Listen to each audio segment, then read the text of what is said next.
In the first episode of the Compare Guy podcast, with us we have Ms. Maja Mihajlovic, the founder of Expert Student Edu, an organization that helps early stage researchers by mentoring and providing moral support. And the aim is to make the life of PhD grads less stressful and more enthusiastic. Welcome, Ms. Maya. Thank you. Thank you for inviting me. And um, I want to welcome all your listeners also. Thank you. Ms. Maya, you started with a BS in chemical engineering from the University of Belgrade, and right now you're a student coach. So, this is not the usual trajectory that academicians follow. So, what is it that made you leave academia and start this initiative? Yeah, that's not the usual path. And my academic journey started at the University of Belgrade in 1989, and I got my BS in chemical engineering there. After that, I moved to the United States to do my PhD in chemical engineering at Polytechnic University in Brooklyn, New York. Now, a few years ago, that university became a part of the of an NYU Tandon School of Engineering. Oh, After that, I did two postdocs, and one at the City College of New York, and another one at the University of Zurich. And then in 2015, I moved back to my home country, which is Serbia. And here, economic situation is not that good. So that there is not much money for research, for science, and also there are not many interesting research positions. So at that time, I decided to forget about academy and to try something completely different. Since I always admired and supported entrepreneurs, at that time I decided that I'll become one of them. I'll become an entrepreneur and have my own business. And at first, I mostly did consultations for students who wanted to study abroad, especially to grad students in science and engineering. But then with the time, I realized that I would also like to help students who are already involved in their graduate studies.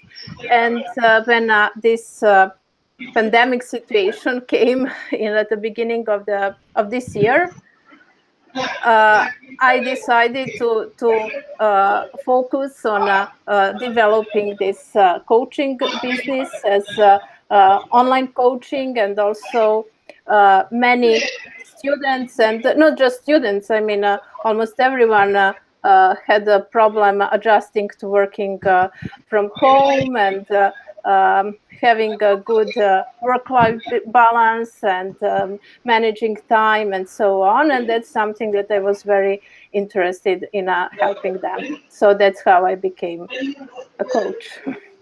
a really different story and something that we should appreciate. Women entrepreneurship from STEM field to entrepreneurship. That is really Yeah, cool. yeah, thank you. It Yes, is. ma'am. So a PhD is really unique and different for everyone. From Mm-hmm. your story, it is evident. And many grad students feel like they miss out on the industry required skills. Like based on their project, they have acquired some skills, but the Mm-hmm. industry requires completely different skills. So, would you advise students to undertake industry oriented PhDs? Yeah, I definitely would. My PhD project was funded by industry, by Hmm. chemical Mitsubishi Chemicals from Okay. Japan. But I did it at academia, so I didn't have any interaction with industry. Actually, I mean, I just did my project, and the only thing was that we we had to get approval before publishing anything, or before we presented our work at conferences or meetings. We had to get approval from company, and that's the usual thing in an industry. But I think if you know that you want to pursue your career in an industry, not in academia, then you should go for an industry-oriented PhD, because it's the nice thing of that is that you can see your research you can see the practical application of your research. Yeah, Which from translational to from natural to translational sciences, you yeah, bridge the gap. yes. Very often when you do research in academia, it can be very abstract. You don't you don't think about its application, and you also don't see its application. And one, I think, of the most dreaded question is how your research can help us. Yeah, Yeah, everyone gets there. yeah, and when you do your research in academia, it's usually not straightforward to see how it's helpful to real world. But when you do in industry, then it's more easier to see. Also, I think the one of the great advantage of doing your PhD in industry is that you get connected with the people from industry, and these connections are very valuable when it comes to looking for a job like later, after your PhD. You have people from industry that can recommend you, and that's a big advantage. Yeah, I agree with what you say. Connections would help you achieve greater goals. Sure. Yes, yeah. And when you're in academia, it's much more difficult to connect with these people from industry. You have a PA, you work under the PA, you publish under the PA, and you get your doctorate. Yeah, that's a Yeah, different story. yeah. Also, it's good that when you do your PhD in industry, that you develop skills that are directly relevant to industry. You learn how to manage your time, which is different than in academia. In academia, you are usually focused on one project, and you usually work with your supervisor, maybe two or three supervisors, but that's in most cases that's it. Sometimes you have collaborations with other groups, but it's not that common. It's not always the case. On the other hand, in a industry, you usually work on several projects at the same time, so you have to learn how to manage all these projects. Often you have to track your time, and you can devote certain amount of time to one project and a certain amount of time to another, and so on, which is different than in academia. Also, but it's very relevant to industrial world. Also, you learn how to how to organize yourself and your work better, and also you learn valuable communication skills, because in an industry you usually you don't work alone as in academia. You are part of the group, and you have to collaborate with different groups, and you have to communicate with these people from different groups, from different fields, and so on. So you have to learn how to improve your communication skills. Also, you have to learn a lot of new things from different fields, so you're better at multidisciplinary projects. Sometimes you also work at the multidisciplinary projects in academia, but it's still different. Also, you get to know the business side of your research.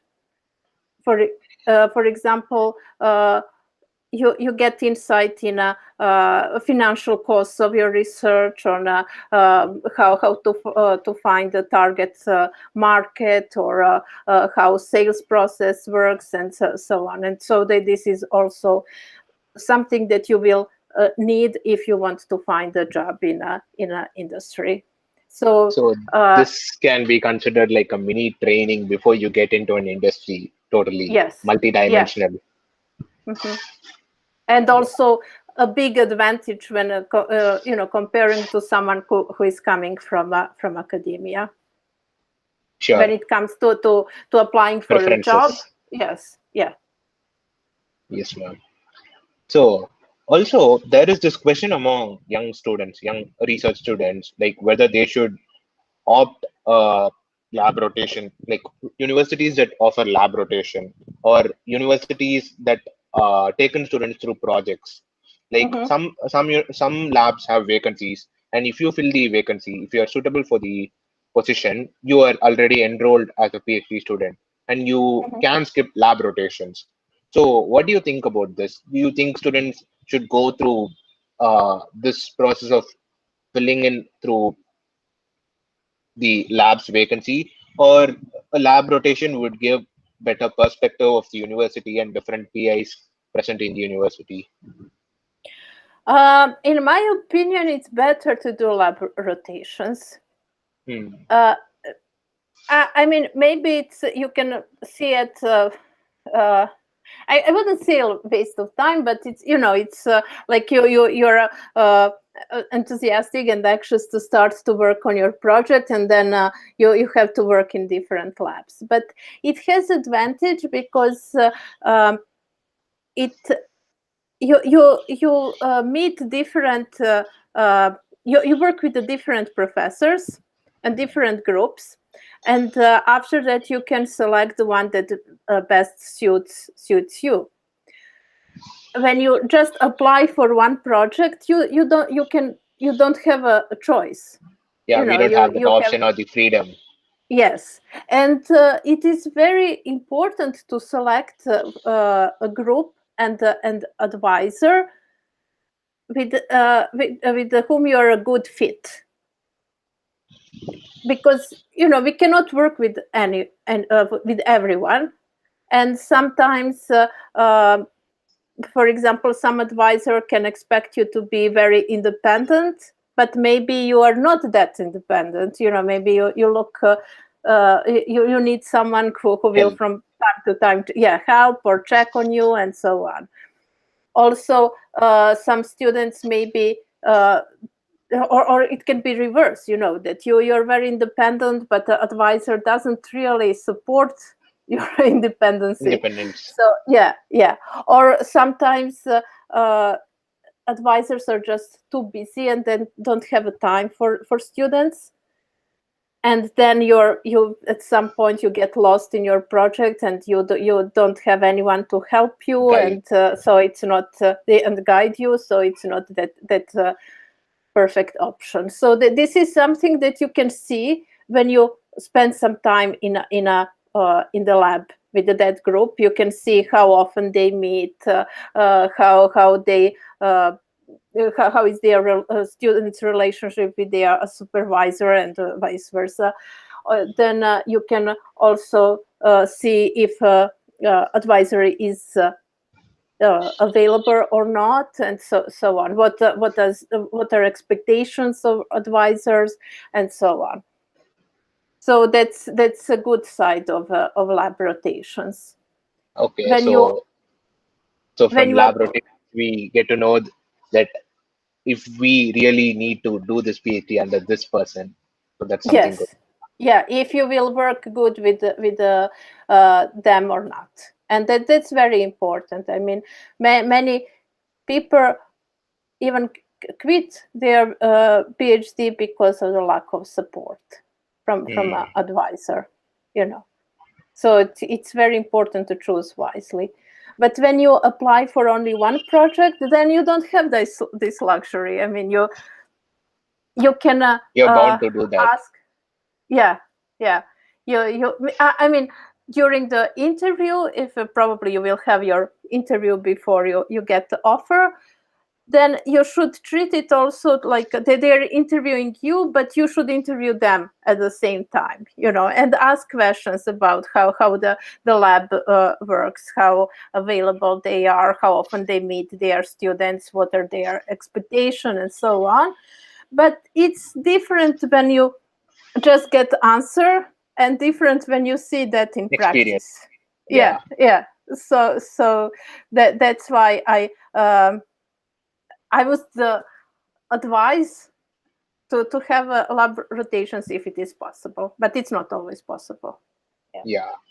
So to I, sum it up, PhD supervisor is more important than a PhD project itself. it is. I mean, I made a mistake during my PhD. I started. I didn't do lab rotations because at my school it wasn't required. Mm. But and at the very uh, early stage, I selected my advisor and started working in his lab. But soon I realized that it's really not something. First, I wasn't that interested in the research, and also I had a little bit rough relationship with my advisor. I mean, Mm. his expectations were like we should work every day, weekends and holidays too. And I remember when it was my first Thanksgiving Day in the US. So that's at the end of November. I made a plan to go and see a friends who lived in a different city. And when I told him I will not come for these 2 days we had off, and he asked me since when it was my holiday, you know. Oh, Yeah, so it's not holiday for students. It's such a things. And I stayed in that lab for almost 3 years, but I really struggled a lot, and actually wanted to quit my PhD. And then after almost 3 years, I changed my research topic, my advisor, uh, and group, and it was completely different experience. I mean, I mean, if you, it's very important to have really supportive and advisor and someone who treats you well, who doesn't expect you to work 7 days, because it's just not sustainable. You will get through burnouts, and you cannot work that efficient that you know if you yeah. work every day. So So that. speaking on this, mental health in academia is an issue that is not being talked about much often, as you Mhm. say, from your experience. So, why do you think it is this way? Because a PI today would have once faced the same in his PhD days, his or her PhD days. So, why do you think it is this way and it is not changing? And what solutions do you think can be offered to address this? Well, I actually I think it's nowadays we talk more about mental health than back when I was a PhD student. That was in end of 90s. I started my PhD in 1997, 97. and so yeah, yeah.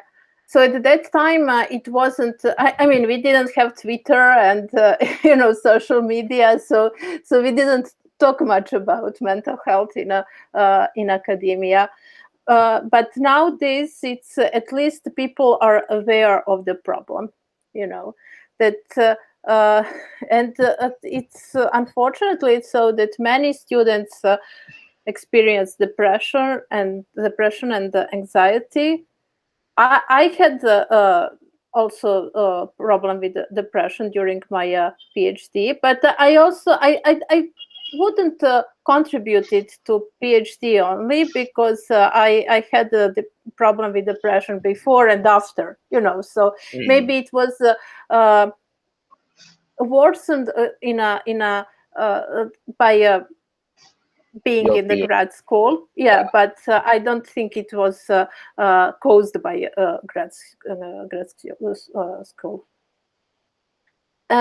So many people before didn't talk about their mental health, and nowadays we talk about that more.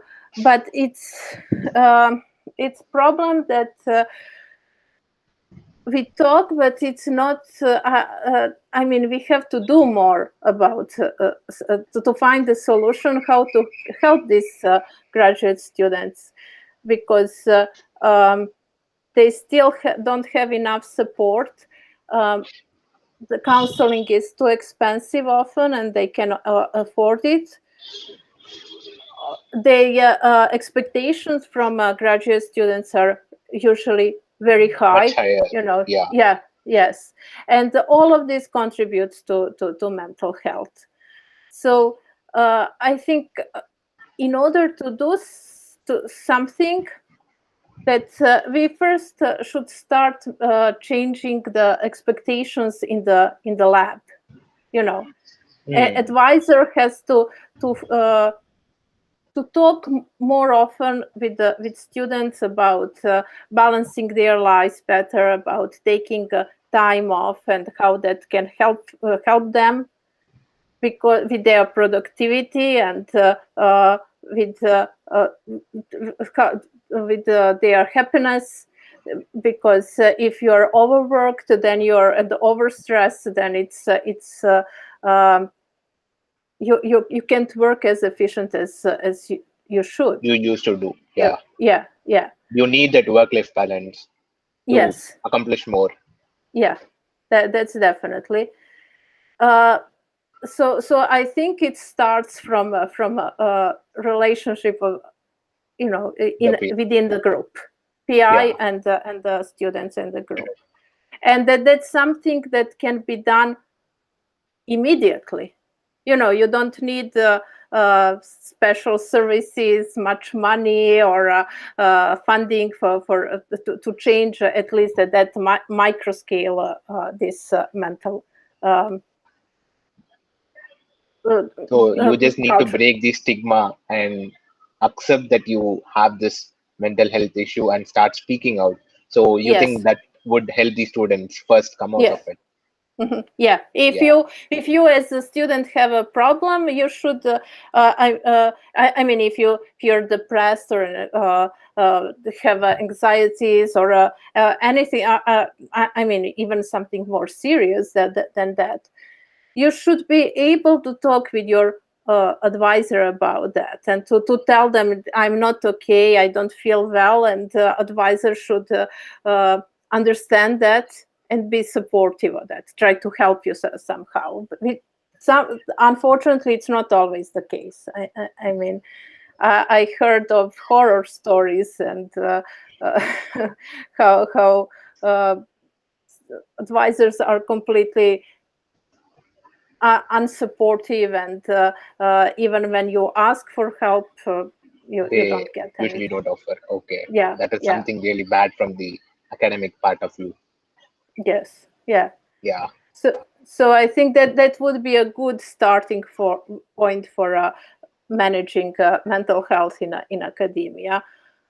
Then, of course, I think students and postdocs should be paid better, so they can afford, better lifestyle, healthier lifestyle, and also that they can afford services like counseling services if they need it, and or universities should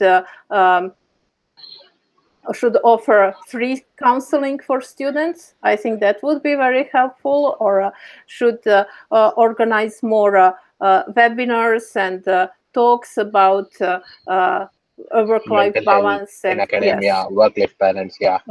yeah, yeah. So those are the things that I think can Would help help us. Yeah, students a lot. sure. Yeah. Hmm. So in this COVIDian times where COVID has disrupted schools and colleges, uh, graduates, I mean, PhD scholars who were initially expected to finish their PhDs are now facing some deadline issues. Like, even if you do not have a greater deadline issue, your funding might be stopped, Hmm. and you more students are losing on generating data. So because their labs were closed. For example, wet lab students could not enter their labs because of COVID. So would you like to give some advice to wet lab students or generally PhD scholars who miss their thesis dates because of COVID?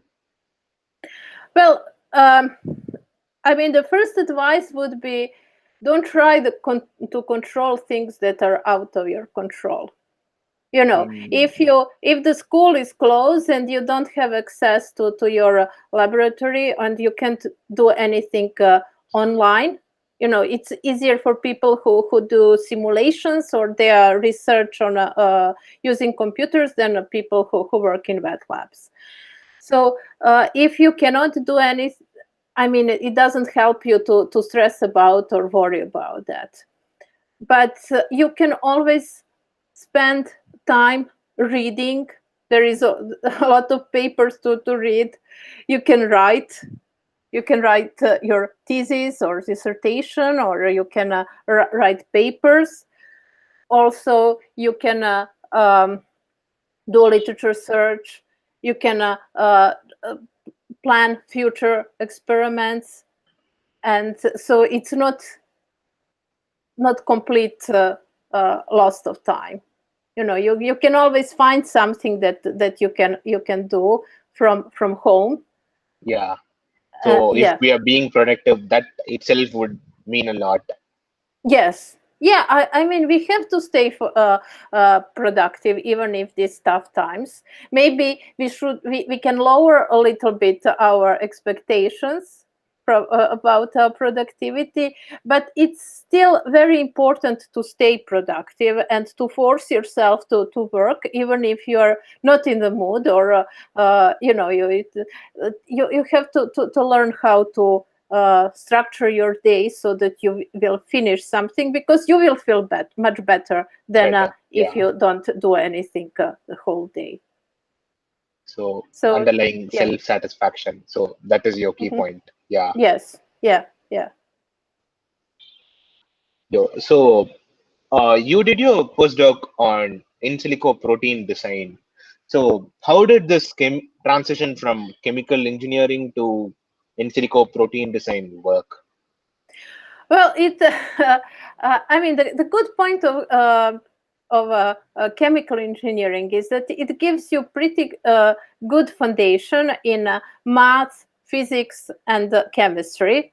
So you Hmm. can work in many fields with these foundations. And for my PhD, after I switched my group and advisor, I did a PhD in computational physics, polymer physics. So I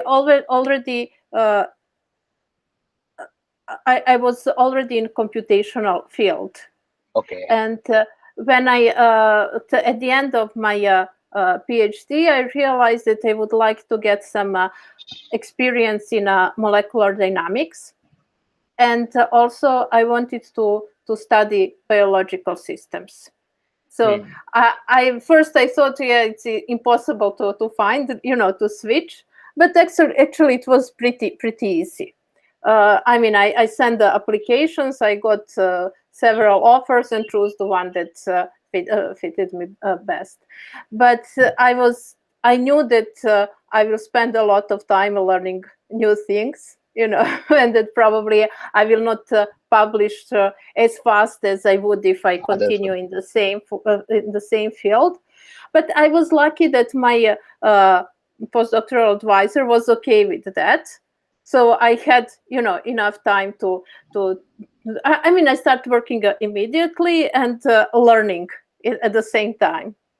So it was interesting. I mean, I loved it. And if you like to learn new things, not just to apply that you already know, Already then know. yeah, then it's very possible. And then first I did some molecular dynamic simulations of membrane proteins. I studied the interactions between membrane and proteins, and then later I switched to protein design. Yeah. Hmm. That is interesting because biological systems are basically fundamental physics. So all those laws are valid here. And Hmm. with a grasp in mathematics and physics and computing, I think you would have done a good job. Sure. Yeah. Yeah. Yeah. And right now in this COVIDian times, there has been a huge rise for the biotechnology sector from what I know in India here. So, Hmm. and it is true in other places. Still, people are working on vaccine discovery and stuffs. So, do you think in silico protein design would play a role in this, Uh, in addressing COVID issues? Yeah, yes, surely. I mean, it can help understanding molecular mechanism of and the interactions between a virus and a host and also drug. It can in silico has a big role in drug delivery, drug discovery and drug Discovery. development. Yeah. So for I know that. There are a lot of papers published already on where not on a drug development because it's a long time process. Then Process, on yeah. a drug repurposing. That means you're using already known Drug with drugs and then existing testing.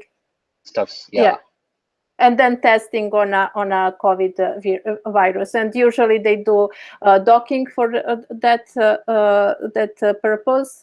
And then that's very helpful for in finding a drug for COVID and also in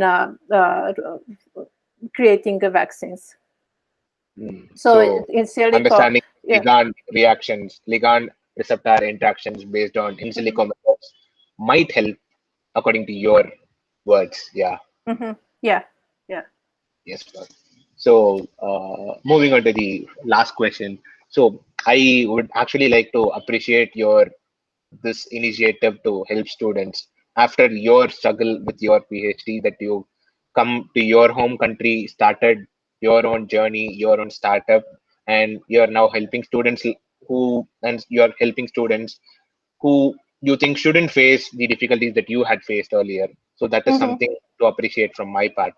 And so I would like to know how different is expert student at you from other student coaches. Well, I mean, there are most of other coaches are focusing on helping students on writing. You know, they have uh, on editorial surfaces Hmm. and proofreading and so on. Uh, I mean, it's important, but I think my main focus is uh, on balancing Work-life your balance and yes, mental health. yeah, because I believe if you have a good mental health and if you have a good work balance, then it's much easier to learn academic writing or to improve your academic writing, and you have a better foundation to be more successful in your research, and you're healthier and happier in your life. And I think that's I mean, when I was a PhD student and even a postdoc, for me research and writing were pretty much easy. That I mean, they weren't a problem. The biggest challenge for me was to find this work-life balance, and I was Hmm. one of these students who really worked.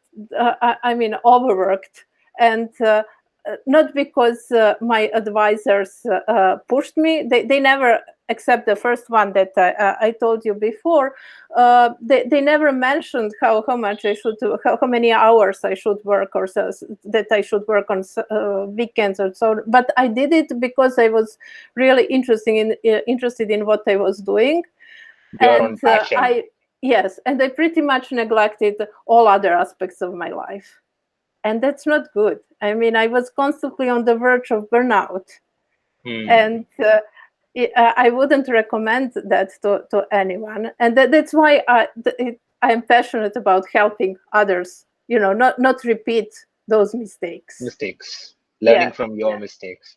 yes, yeah. Sure. It was good So talking with you, ma'am. thank you. It was nice talking with you too. And I hope everyone who watches this video would be benefited from this. Thank you. I thank you. Yes, ma'am. So Okay. I'll stop the recording now. Hmm. Yeah.